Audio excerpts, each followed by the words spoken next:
Sir আপনাকে তো আমি এতদিন ধরে চিনি, আপনি তো কারোর সামনে এত লজ্জা টজ্জা পান না, কি ব্যাপার বলুন তো? কি আবার ব্যাপার হবে? তোমার মনে হচ্ছে না তুমি আজকাল একটুখানি বেশি বাড়াবাড়ি করছো? না না স্যার, আমি একদম সত্যি কথা বলছি। আমি খেয়াল করেছি আপনি শ্রীপর্ণা ম্যাডামকে দেখলেই আপনার মনটা যেন কেমন একটা হয়ে যায়। স্যার সত্যি করে বলুন, আপনার ওনাকে চোখে লেগেছে তাই তো?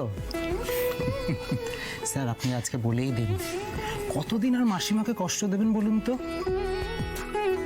পুটি, তোরও কি ওনাকে দেখলে এরকম কিছু মানে হয় কি কিছু?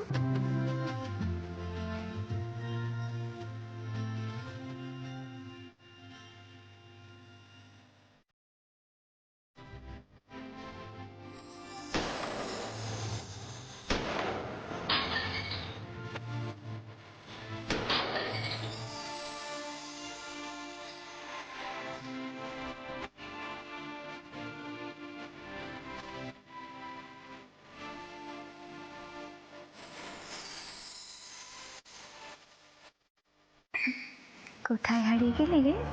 তার মানে চুপ চুপ করো তো বন্ধু কাকি। আমাকে একটা কথা বলো তো, আর কতদিন তুমি তোমার এই ছাবলামোটা চালিয়ে যাবে? বন্ধু কাকি বি সিরিয়াস। তুমি না মাঝে মাঝে কি যে করো, কোনো কাণ্ড জ্ঞান থাকে না তোমার। আপনার ছেলেকে আমি লকআপে ঢুকিয়েছি, কি বলবেন বলুন? তোমার এত বড় সাহস, আমার ছেলেকে জেলে ভরেছো আর সেটা আমার সামনেই বলছো? বাহ, আপনার ছেলে মদ খেয়ে গাড়ি চালিয়ে তিনজনকে ইনজয়ার্ড করতে পারে, আমি তাকে অ্যারেস্ট করেছি, এই কথাটা বলতে আমার অসুবিধাটা কোথায়? আমার ছেলেকে এখনই ছেড়ে দাও। তুই জানো আমি কে? আমি এখানকার এমএলএ, এটা আমার এলাকা, এখানে সবাই আমার কথায় ওঠে বসে। দেখুন, আপনি যেখানটায় দাঁড়িয়ে আছেন এটা থানা, এখানে আমার কথায় লোকে ঢোকে আর বেরোয়। চাইলে আপনি বলুন, আপনাকেও ভেতরে ঢুকিয়ে দিতে পারি, যাবেন?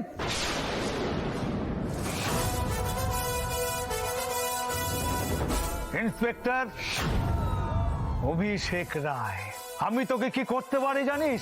তোকে এমন জায়গায় ট্রান্সফার করে দেবো যে সেখানে খাবার জল আনতে গেলে চোখের জল বেরিয়ে যাবে।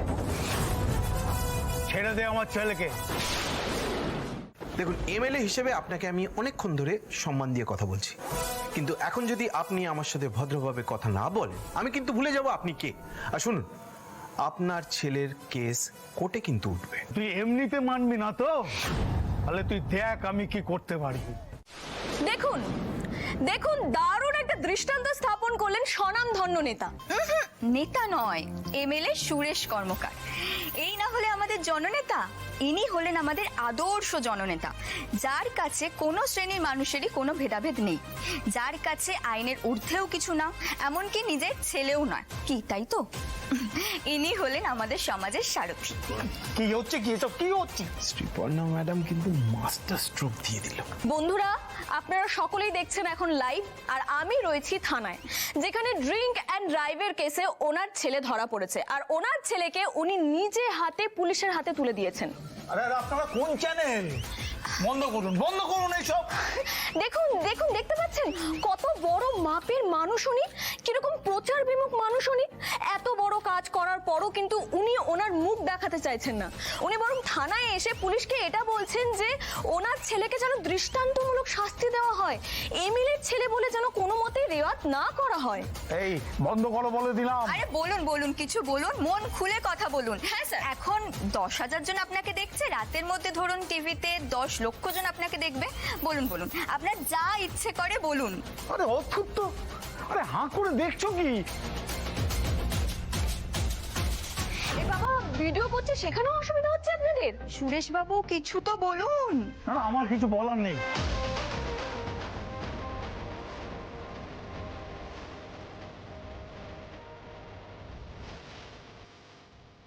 কিছু বলবেন?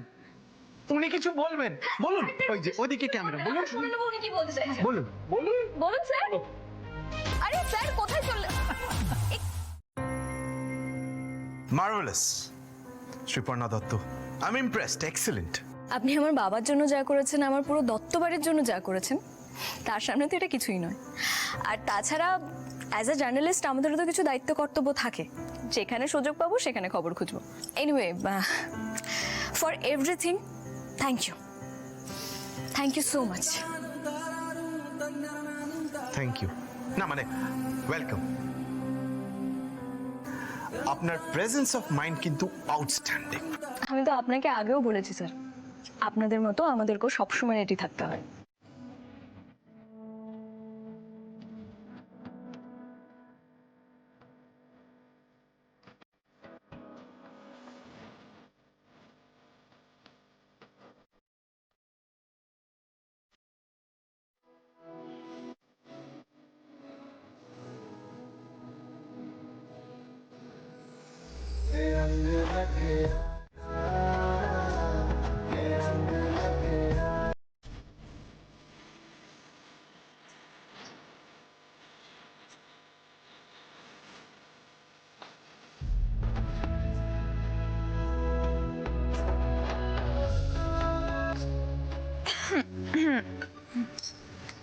টুটি, এবারে বাড়ি যাবি তো? হ্যাঁ চলো চলো। আসছি। আরে আরে আস্তে বাবা। স্যার ওনারা চলে গেছেন।